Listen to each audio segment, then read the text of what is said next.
Oi, pessoal. No vídeo de hoje, a gente vai analisar os informativos 756 e 757 do STF, no que diz respeito ao recurso extraordinário 631.240 de Minas Gerais.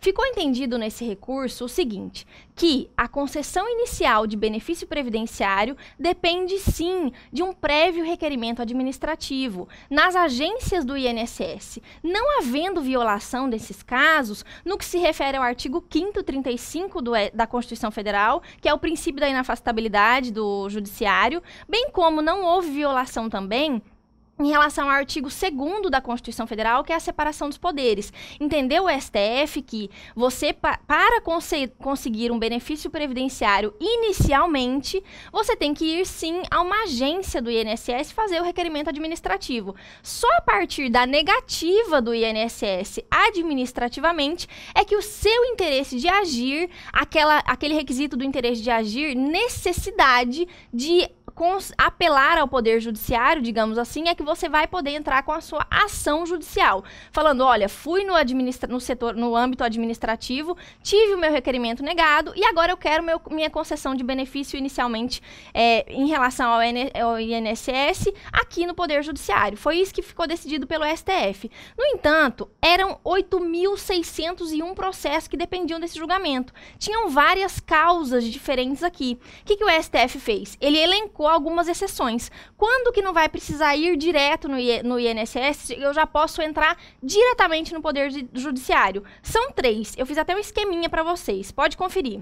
Primeiro caso, que você já pode ir direto no Judiciário você tentou no âmbito administrativo e houve um silêncio do INSS. O INSS não se manifestou, ele nem falou que você teria direito e nem que você não teria direito no prazo de 45 dias, que é o que a gente conhece em direito administrativo como silêncio administrativo. Houve aqui um nada jurídico. Então, havendo essa exceção, você parte direto para o Poder Judiciário sem precisar esperar a resposta do INSS. Segundo caso, o INSS, quando tem posição notória e reiteradamente contrária à sua postulação, você já sabe que se você requerer administrativamente vai ser negada. Vá direto ao Poder Judiciário que você vai conseguir ter a sua ação analisada por um juiz.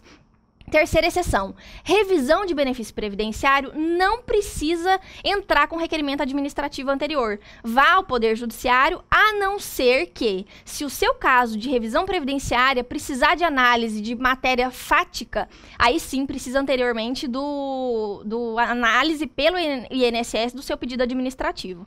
No próximo slide, a gente vai ver as regras de transição. Regras de transição foi o nome que o ministro Barroso colocou para a modulação dos efeitos nesse caso. Então, como a gente já tinha falado, muita gente foi envolvida nesse julgamento. Então, ele falou, o que ele fez? Ele falou assim, olha, eu propus para a Procuradoria-Geral Federal e a Defensoria Pública da União entrarem no consenso. Eles entraram no consenso e me enviaram as ideias dele para essas regras de transição, como que a gente faria com os demais processos que já estão em andamento, que já foram ajuizados. O que a gente faria com esse povo todo, esses 8.601 pessoas que estão dependendo do julgamento agora? O consenso entre Procuradoria-Geral Federal, que defende INSS, e Defensoria Pública da União foi o seguinte, e ele foi acolhido totalmente pelos ministros do STF. As regras foram, as ações que já estão ajuizadas e vieram diretamente de juizado itinerante, ou seja, onde não há agência de INSS, não extingue a ação. O interesse está comprovado, o interesse de agir está comprovado, ela continua a correr. 2. Quando o INSS já tenha oferecido uma defesa de mérito, uma contestação naquela ação que já tramita sem prévio requerimento administrativo, já ficou comprovado o interesse de agir, ficou comprovada a resistência do pedido pelo INSS. Continua a correr também, ela não vai ser extinta.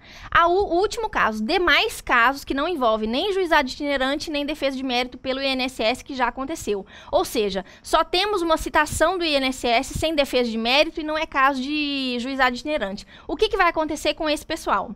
Mesmo havendo uma ação pendente, o autor dessa ação já ajuizada hoje, que tem uma ação ajuizada hoje no Poder Judiciário, o que ele vai fazer? Ele vai entrar com um pedido administrativo perante o INSS em 30 dias. Se não fizer, o processo vai ser extinto. E se o INSS vai ter 90 dias para se manifestar. Então, ele tem 30 dias para pedir uma resposta do INSS administrativamente, mesmo tendo a ação dele já ajuizada judicialmente. Ele entra, INSS, eu quero uma resposta administrativa. O INSS tem 90 dias para responder se ele tem direito ao benefício ou não. 90 dias se passaram, o INSS não falou nada, o que vai acontecer? Se o INSS negar o benefício, a ação judicial continua. Se ele conceder o benefício, a ação judicial vai ser extinta porque o âmbito administrativo satisfez a pretensão. E se o pedido for concedido, se ele negar o benefício e não falar nada, a ação judicial continua também. No caso, o último caso agora para a gente analisar, e se o pedido for concedido administrativa ou judicialmente? Que data que vai ficar para o beneficiário a partir de quando ele começa a receber o benefício? A partir da decisão do STF, a partir da citação inicial do processo, a partir da propositura, fixou-se o entendimento no STF que ele, desde o início do processo, de forma retroativa, desde o início do processo judicial, que já está correndo, ele vai ter o seu benefício previdenciário concedido inicialmente. Decisão importantíssimas para as próximas provas de vocês. Eu deixei os slides aqui no vídeo para que vocês anotem, grifem e memorizem essas hipóteses, essas exceções, que isso realmente vai ser muito cobrado em prova a partir de agora, tá bom, gente? Então, eu desejo bons estudos e até a próxima.